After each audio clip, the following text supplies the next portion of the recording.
Anson, I wanted your opinion on this. In the NBA, one of the big storylines is guys resting, players sitting out just because they want to rest, not because of any injury. Meanwhile, in the NHL, Jaromir Jagr is 45 years old and has played all 72 games for the Panthers this season. What do you think Jagr would have to say to guys like LeBron, anyone that sits out in the NBA?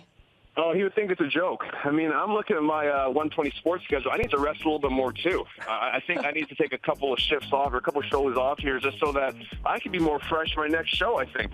I think I'll have to talk to the guys about that and see what they say. But it's a different culture when it comes to hockey than it is with basketball.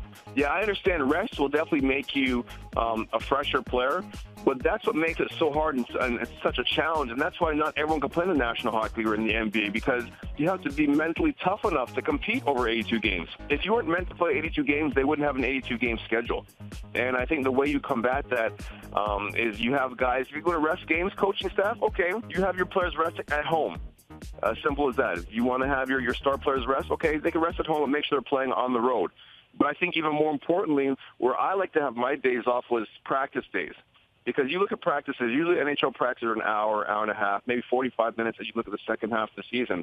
You're on the extra 45 minutes, whereas a top NHL player plays maybe 20 minutes over the course of a game. And you touch the puck, you shoot the puck a lot more frequently during the course of practice, and you're skating more during the practice than you do during the game. So that's where the wear and tear comes from.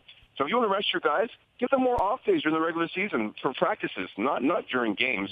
So, to circle back to your point there, I think, Jagr would just laugh at LeBron James and say, really? You think you're going to be the greatest player in NBA history? You want to be considered one of the greatest players and you're taking off days?